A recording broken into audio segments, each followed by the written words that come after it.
What is going on, everyone? 100th Rebel Outdoors, and in today's episode, not only have I upgraded my dad game, but I've also upgraded my EDC, and we're going to talk about it.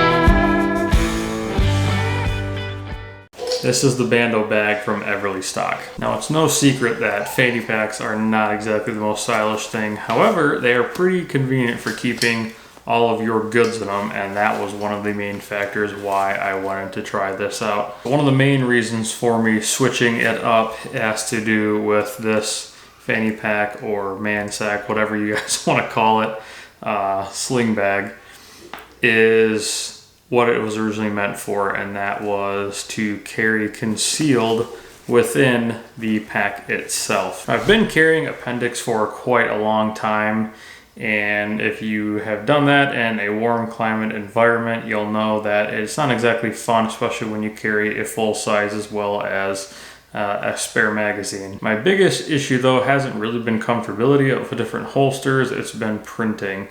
Now obviously there's a lot going on down there, and if it's breezy, you know, that shirt will pin against you and kind of suction to your body, revealing things you don't want revealed. And even, you know, going up a shirt size or going up a pant size really didn't help either way with comfortability or concealability. So I thought that this would be a better way to not only carry all the things that I have, you know, usually in my pockets that I don't want in my pockets, but more things from day to day, and also better concealability of that handgun. They do offer these in a bunch of different colors, and they have two sizes. This is the XL, which is made for full sizes, and then they have the normal version, which is made for, you know, compacts, subcompacts, things like that. They originally designed the normal size around a Glock 19s, kind of use that as like a good guessing point.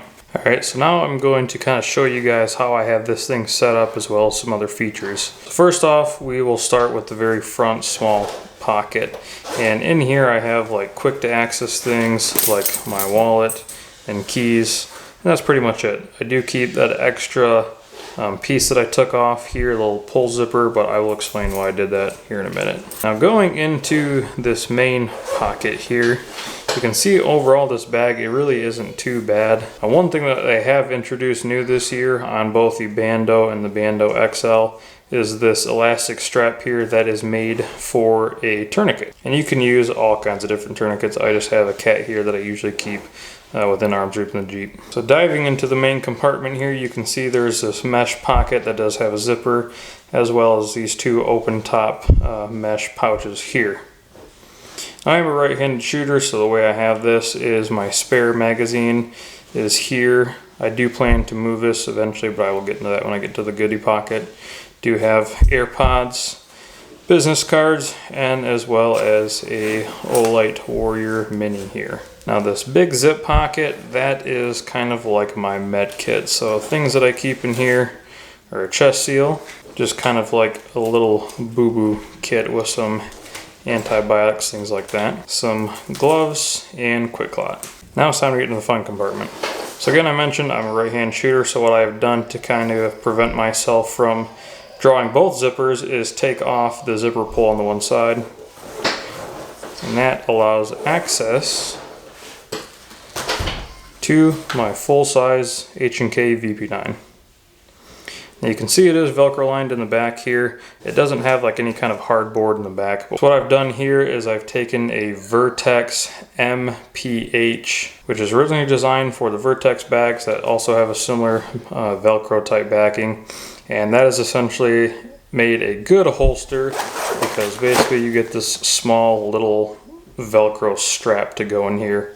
And if you don't have an external safety like this, I feel like this is definitely the way to go. Now also with carrying kind of like the shorter flush magazine, I was hoping to be able to get Vertex makes another pistol holster here, so that way I can also carry the spare mag in this pouch. But I think for now that was going to work out just fine. And this, for reference, is what comes with it. It's really just an elastic loop. If you had like an external safety, that wouldn't be the worst thing, but because this VP9 is not, I'm obviously wanted something that was a little bit more secure. And you can also see that does fit in there pretty nice. So it doesn't really bulge too bad in the back here. There's not like a hard piece of plastic or anything, so it's pretty malleable to your body. The strap is adjustable. Now I have seen people use this as like a sling bag. I think for me at least, this strap is a little too small for that, but it works out pretty good waist-wise. Not a huge fan of these buckles, but it gets the job done. Now obviously the draw process is a lot slower with something like this than something that you can just lift up your shirt, draw with a holster. So one thing that I absolutely love about having everything together in one little pouch is, one, it doesn't matter what you're wearing, you can always throw this bag on and go do what you need to do. I usually find myself going to a store or a gas station after the gym, so sometimes like that is perfect to just throw the bag on, you know, and that way I have everything I need all in one place. It also is very comfortable just walking around day to day and not having some holster digging into your stomach or legs or anything like that. It also is pretty comfortable while you're sitting in a vehicle seat. But like any new system you get, you got to make sure you train with it. I have a Mantis dry fire system that I use pretty often, and it is definitely come in handy when using this. Are you gonna catch some weird looks from people? Absolutely, but you know what? They're gonna make a comeback. And that will kind of wrap this short little video up for you guys. I will leave a link to the Eberlestock Bando bag in the description down below. If you haven't already, go ahead and hit that thumbs up. I really appreciate it. It helps out the channel a ton. If you're into all kinds of outdoor content, be sure to hit subscribe. I do overlanding, hunting, firearms, survival stuff, all kinds of different outdoor content that you might be into. Until then, we'll catch you guys in the next one.